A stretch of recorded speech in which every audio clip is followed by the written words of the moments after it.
Welcome to the Grip Kings Arm Wrestling channel. My name is Owen, and today we are joined by a man with almost a decade in the sport. Known for his inside game, a champion at provincial, national, and Commonwealth level, and not afraid to put his body on the line. The chopped pork of the Ottawa High Hookers. But make no mistake, this man is no easy cut of meat. This is Curtis Porkchop Cameron. Welcome. Awesome. Thanks for having me. Great intro. That is amazing. Glad to be here, brother.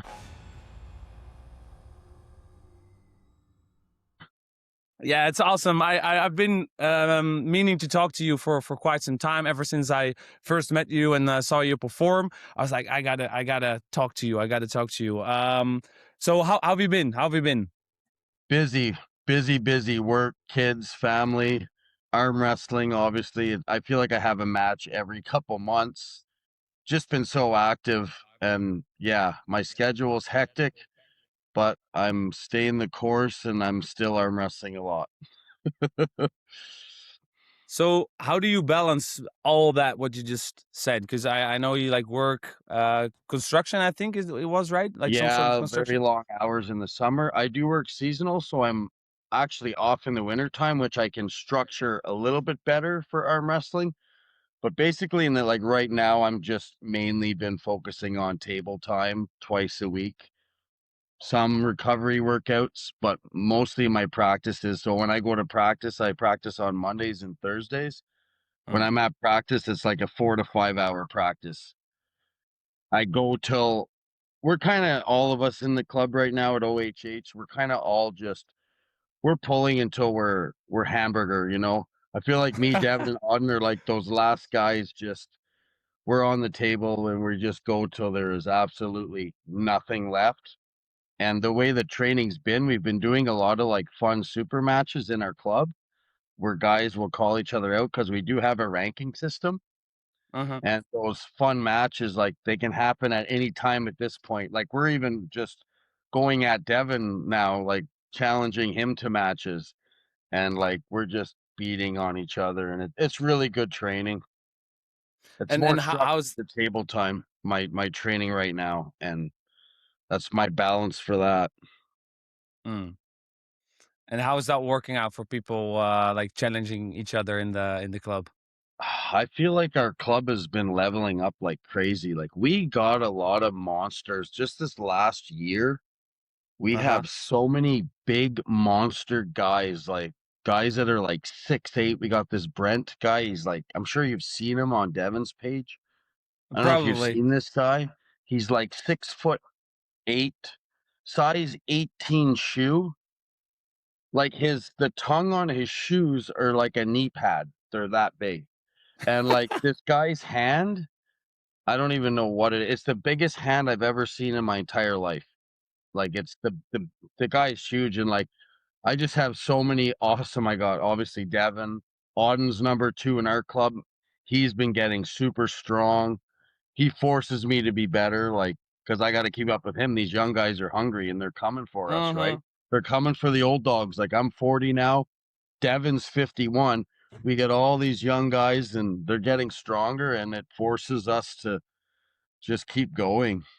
For the new viewers watching, who is Curtis Cameron? This is a So real like. I'm a small town guy. I found arm wrestling in 2018. I was always in the gym. I always played sports. I was active. So yeah, I joined a random tournament. I started to see on Google. I seen Devon's videos. I just so happened to go to this tournament called the Ottawa Open. And yeah, I've been arm wrestling ever since. It was And awesome. It was just luck, and Devon happened to be in that tournament. So yeah, I'm just a small town guy that loves arm wrestling, blue collar worker, simple guy.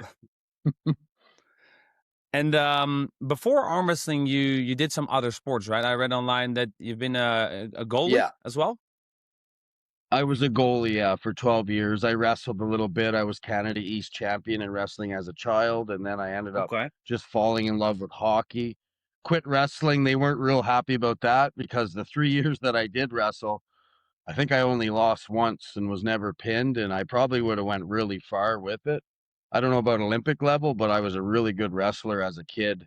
And then I just got into hockey, and I pretty well I was committed to being a goalie. Like I was at the practices. I played competitive goalie. I played house league goalie, which they called it the All-Star. I was a Mm-hmm. backup.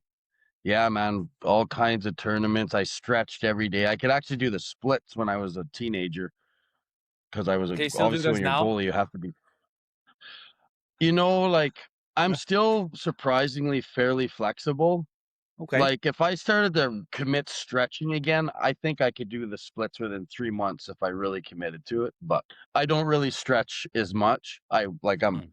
active, but pretty well. I think my goalie career is over and just arm wrestling has consumed me. And what made you, because you said like yeah, you did hockey, you did wrestling. What made you eventually quit those sports? I just got working, busy, Okay. just work, work. I still always held on to the gym. I was Hmm. still in the gym. I was in the gym Monday to Friday, and I kind of was like, I love strength stuff. I like sports. I like being strong at that time. Like I was lifting quite a bit in the gym. I didn't really even compete in powerlifting, but I still obviously I would watch powerlifting. I watched strongman. I followed all that stuff, and basically I felt like I didn't have any goals other than work and life, and then I just happened to start to obviously as a kid I would arm wrestle a little bit with my friends, in high school. We would just have arm wrestling on the tables and the desks.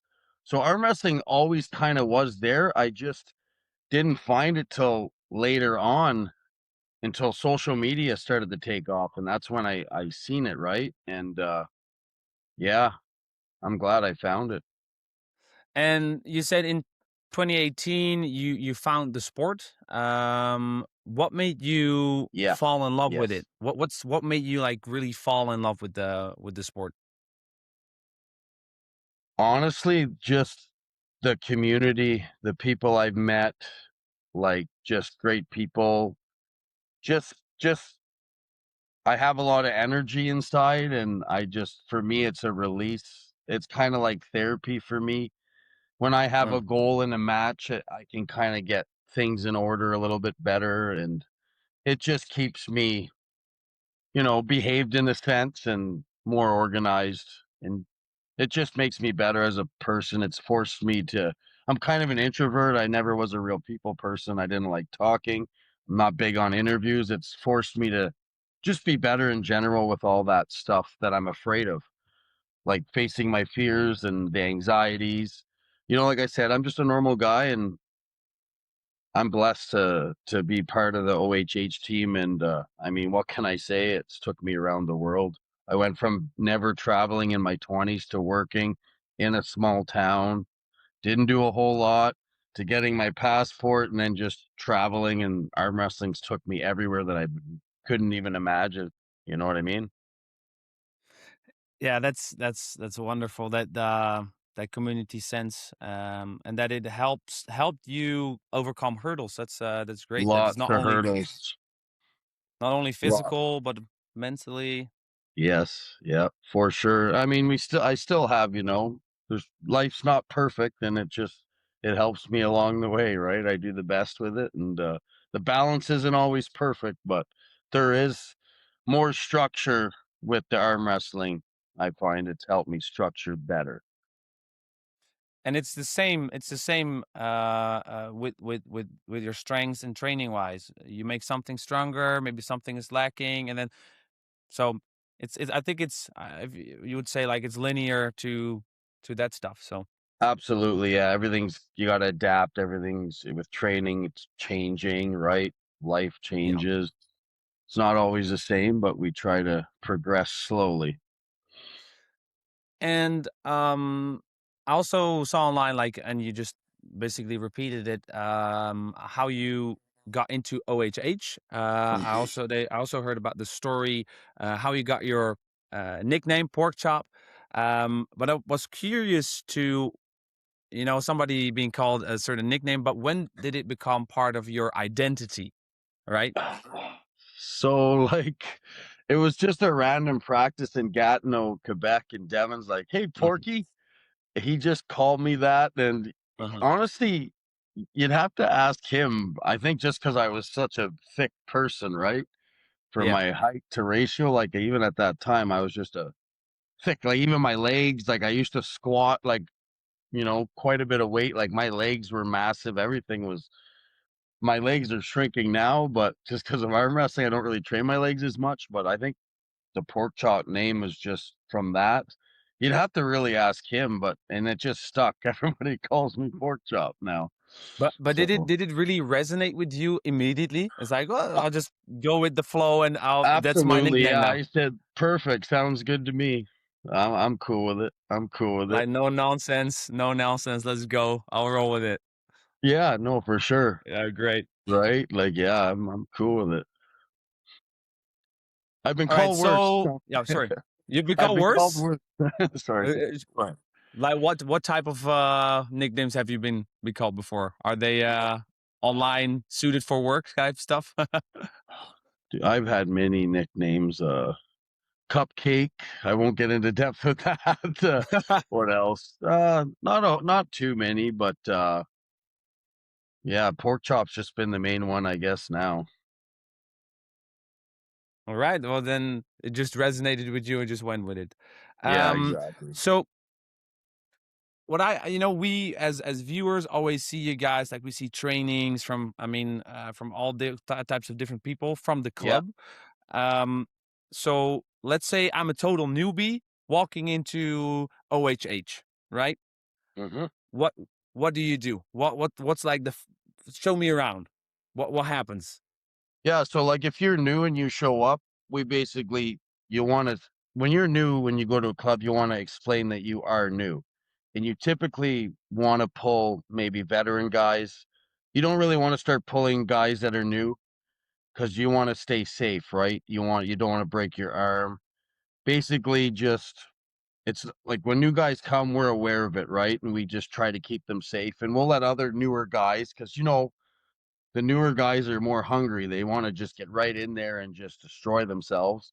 I was one of them. I used to go get murdered at practice because I was still big, strong, and the little guys, even the 150 pounders to 180 pounders, would just completely, you know, smash me. But I think it's changing now, and now we're being more safer than we were in the past. I feel like it's getting much better in that sense of when new people come. It's better teaching. And I mean, a lot of the new people that come already know everything anyways. You know what I mean? I'm sure I don't know if you've noticed that when, oh, how long you been arm wrestling? 6 months. These guys are already they know way more than I did after a year. So, like, they're not there's not even really newbies anymore, other than just keep them safe, right? Would you agree? Like, I do think so, yeah, and I do see in my club, I do see or our club, I do see a lot of younger guys. Even we got some females entering the club, which is really great. I'm happy about yeah, that. Just diversification. yes, But these we have this guy who is like 16 years old, and hmm I think about 7 8 months ago I started yeah, training him in the gym or at the table, and he just understood everything. I've mentioned this a couple of times before, but it just the yeah, movement. It was the first time. He said, "I only yeah, watched it online. yeah, That's it." So the level is. I think it's the same with what happened to powerlifting, because back in the old days for the older generation, lifting 100 kg. Bench press, or maybe it's like mhm, 200 pounds. I think that was a lot, like yes, back in the day. And now are these yes, kids are doing 180 kilograms or yeah. like 30 300 something, and it's just because they got so much information that they can find online, different type of training, nutrition wise. So it's absolutely insane. And Um, being younger, I think you absorb more better, like, kinda like teaching an old dog new tricks. You can't It's harder to teach an old dog new tricks. Where, like, if you're mm. already older and you're getting into it, it might take you a little bit longer. Do you know what I mean? I think that's a thing as well, where when you're young, Like I remember playing when I wrestled, I would absorb everything real quick, learn hockey too. Whereas you get older, it's I don't know why, it just seems like it takes a little bit longer, the progression, but it's coming anyways. But Yeah. yeah. And I did see that I forgot the name of the. It's like with people who already know arm wrestling and who are not newbies to the sport. Hmm. They have to they have to face a certain individual in your guys' club, right? I forgot his name. He's a great guy. He's always really Oh, happy and jolly. maybe premium Premium, yeah. Eric. Tell us a little bit of Eric. Tell us a little bit about that because that's Yeah, wonderful. he's great. Yeah, he's just a simple dude as well. And I'm trying to think how his nickname came, but yeah, he's kind of like our little gatekeeper, right? We always want him to win, you know. He doesn't always turn out well, but he keeps on coming, and yeah, it's just great. He's awesome. Premium's he's always talks about his gym lifts and how much he's doing and all these crazy numbers. He's just an interesting guy. I mean, I see some videos where the whole team is just rooting for him, and he's Oh like, yeah, it looks like always. he's on ecstasy, and like, he's Yeah, out of it. You know, it's like yeah, man. I'm on stage. I'm on stage. You know, I'm gonna. Yeah, like he drives a bicycle. I don't even think he drives. He drives his bike to practice there, and yeah, man, he gets at her. He gets at it. I mean, It's great. it feels like he's on the East versus West stage, like how he's performing. Then that's just this what it looks like. Dude, we have so many guys and so many different characters in our club, so many different ages, from teenagers right up to the old guy that's a sleeper you would never even know, you know, like some of the guys we have that are the older guys, and they're really good, man. Really good. It's awesome. There's a lot of entertaining matches. You never know who can win. It could go either way. We have so many guys, so much diversity in our club in terms of like physical and mental and everything. I don't think there's any other sport that really has that different types of people in like one spot or like one club, right? I can. Yeah, I think with arm wrestling, you know, the pain involved, the tendonitis, the everything, you got to kind of be a little bit crazy, right? Because I mean, I Yep. remember the pain. I don't get the pain periods as much. But I can remember leaving when I first started practicing in Devon's garage. I would leave there and I could barely drive home. Like I'd turn the cool air on, the hot air on. There'd just be so much inflammation in my arms that I thought my arms were completely broken. I would go home and run my wrists under hot water. I'd almost pass out sometimes. The pain was that excruciating, just that like toothache times 10. I don't know if you ever had the tendonitis that bad before. If You gotta I call be it bone pain. bone pain, and that's what separates you. Like the guys that get that real deep bone pain, you'll see them all of a sudden they're kind of pale sitting in the corner at practice and they're going through it. They either don't show up ever again or they keep showing up. So Yep. you I gotta had that when I mean I had it a couple of times when it oh was yeah, really you will. bad. How I long have you been arm wrestling now? right now 2.5 years. Two and Yeah, a half so yeah, years. you'll have it. You'll keep having it for like you know, like 3 years I had it up to. Now I when I do have it, it's less. It'll get less and less, Yep. Yep. I'm depending how starting to you're notice that. pulling. It all depends on your technique and what you're working. So if you're hooking, well, then your elbows and stuff are gonna get sore. You start rolling outside, your shoulder, you might feel a little bit more, different things. But That's yeah, interesting that people that different styles experience different types of pains in arm wrestling. for sure, 100%. Yeah. Yeah, I had it a couple of times, but it's getting less now because I do a lot of blood flow. I'm almost doing blood flow every day. If I could Yeah, somebody any advice, do that immediately when you start. Like it that's helps so important. much. So important. Um, but I faced Dries. It's a Belgian, I think maybe triple or quadruple time Belgium champion. Yeah. Just on like a tournament, not a tournament, but like an event. He was pulling like 300 guys that day, and I pulled him with all my effort. And the next week there was a tournament, Yep. in like a local club, and I was ready with the right hand again, and I was so sore, and then the whole arm started tingling and like zooming in the bone structure. I was like, oh my god, like Oh this yeah. I've never experienced this much bone pain, Yeah. and then eventually it went away. But the Oh, next it's day, wild. When open the it can. starts, once that ache starts, you know you're in for it. Like I'll get in the tricep, you get that separation here. It like separates and there's so much inflammation and it just radiates right up to your head almost sometimes, right? Like, and it can last up to an hour or 2 hours sometimes. But that's part of it. As long as you're not like Yep. in pain and you're injured, the ache's okay, I think, in my opinion. Yeah. So, coming back to the club, are there any like unwritten rules that we don't see, or that you guys just you're there like, Unwritten yeah, rules? yeah, Uh, Not a whole lot. It's pretty well a free for all. Like it's all at the whoever's pulling's discretion, right? Like mm. these can agree to whatever. There's not really any like rules, really. Just try not to break anybody's arm. It's like the thing that you have at work, like what are they called? Like issues at work, days gone without any issues, and then you put like 30 days, and then when somebody breaks or rips something, it's back to zero again. You know. Well, yeah, we did have an arm break this year actually, and we have a Uh, group chat and we'll put in the chat like guys, remember if you're newer, try to be safe. I mean, that's pretty well the only rules other than it was that. a new person. Yeah, well, he was coming for a few months, and he's one of those guys that Mm. he pulls pretty hard, and you just like we all hold as veteran guys, we will hold, but like you said, depending, there's some guys that just it's in them just to go red line the whole Yep. practice. You have those guys, right? They red line, and for me, it's good blood flow. I'll hold them and try to keep them safe. I mean, I appreciate those guys, but sometimes those guys run into pulling somebody that's not new, and that's when the injuries happen, right? Because then the other Yep. guy that's new will start going too, and then somebody's going to snap something. Unfortunately, that happens. Yeah.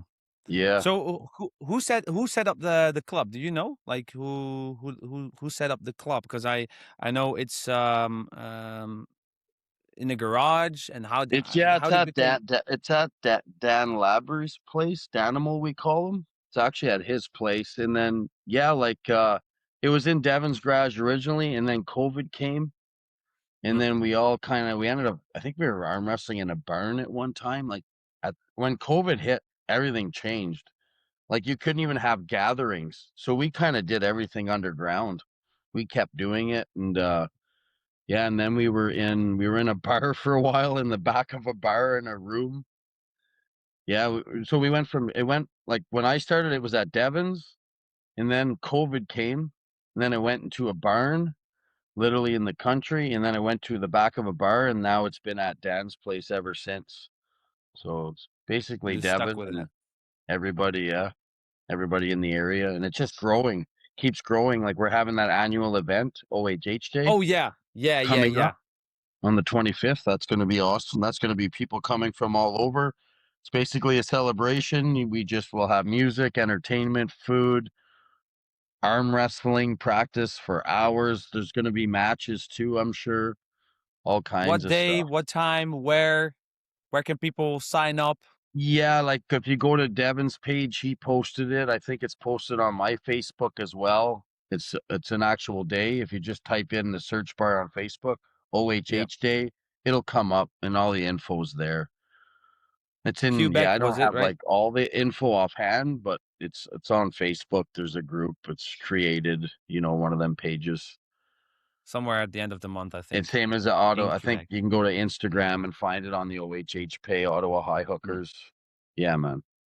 So what is OHH really like? Because it's the second time, right? Or is it how many times has This OHH is Day this been is the held? second event, I believe. So Dan, where we have our practices, he got married, and Devon was the basically the guy reading all the stuff in the wedding, and then we just ended up creating this day based off of that because we were all celebrating and everything, and we were all practicing. So we just decided to create this celebration of everything. Wow, that's great. That's How many yeah. people attend to it?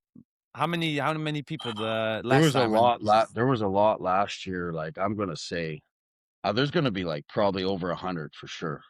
Over 100, sick? probably like 200 people. I think there might have been 100 last year. Like there was a lot of people, man, lot. That's great. It's an Isn't that open awesome? event. Anybody can come. Isn't that? Anybody can come. You pitch a tent, camp out. I'm bringing a tent myself. I'm gonna camp out. Yeah, it's And then cool. it's 2 days or something. Yeah, yeah. People can read it Yeah, online. yeah. Friday, Saturday, mainly Saturday. That's dope. That's dope. Yeah, it's pretty cool. Um, let me see. So another thing that I saw, which I found pretty cool that you guys have in the club, is the world map with all the pins on it, Yep. Yeah, people that right? come from around the world, they put their little pin of where they're from, and they train with us, and they come and Uh, enjoy what we do. Have you had any Dutch guys on there? Any guys from the Netherlands, if you know? I don't know. My geography's terrible, but maybe. I mean, we've had all Maybe. kinds of people from everywhere, Mm. obviously, all over. I'd have to really look at it, but like we probably have. It wouldn't surprise me. And I need that Dutch pin needs to be marked. I'll have to Yeah, come by one day. bring some wooden shoes there, you know? Bring a wooden Yeah, shoe. yeah, yeah. Oh, you know about that? Okay, that's cool. Not I many mean, people kinda. do. I work with a Dutch guy, and I always remember what's the wooden shoe thing, anyways. I don't know what's that all about. Okay, yeah, yeah. They're old traditional shoes. Now, not many people that really wear those, but sometimes you have like this. What's like with cheese? We do like all sorts of weird games, and then people wear the klompen. They're called klompen. Is that what they're called? The wooden shoes? Yeah, Klumpa? klomp Oh, cool. klompen. Yeah, yeah, klompen. How to klompen? So wood shoes, basically. They gotta be Yeah, uncomfortable.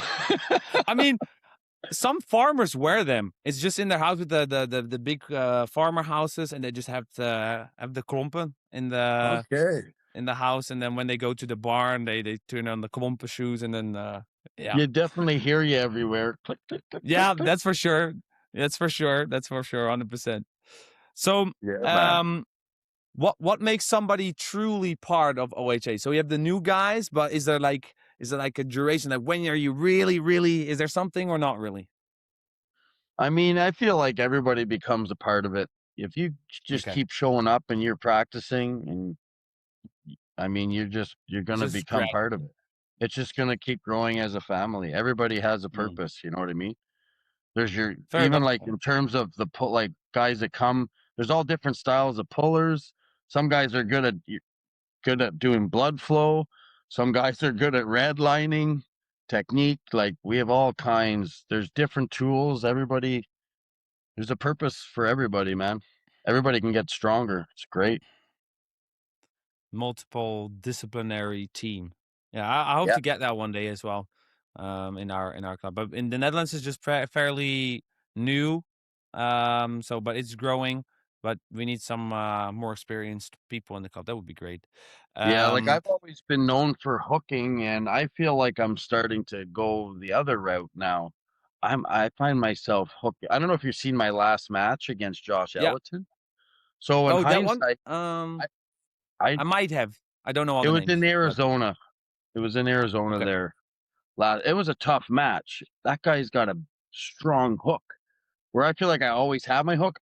In hindsight, I didn't train my hook a lot. I was mostly like outside, and it paid off in the later rounds because I ended up top. When do I top roll? I ended up actually top rolling him the last 2 rounds, and I Huh. just because of the way my practice has been, that's the way it fell. The match. I got around one in a hook. I kind of got comfortable, and then I got caught for it, and I had to become a top roller. It got ugly. I had the Kings move a bit, but it worked out. I ended up getting the win. But yeah, I see myself being more versatile now than just hooking. You have to be. I think predictability can really kill your game if you know what somebody's gonna do every single time. Exactly. You know how the match is gonna end. Example with Michael Todd, King's Move. I know you gotta have to train for that, and that's the main goal. Petrenko struggles. He struggles with King's movers, right? So yeah, that's yeah. I like to be versatile as well, but that's great to. I'd love to see some more versatility from you. That'd be interesting to see in a You know, potential being next match. stronger, sometimes you'll always, you keep trying. I'm trying to just now just be complete arm wrestler. I learned a lot from my loss at EVW against Hmm. Pater there. I learned that I do have a King's move and I should have trusted it more.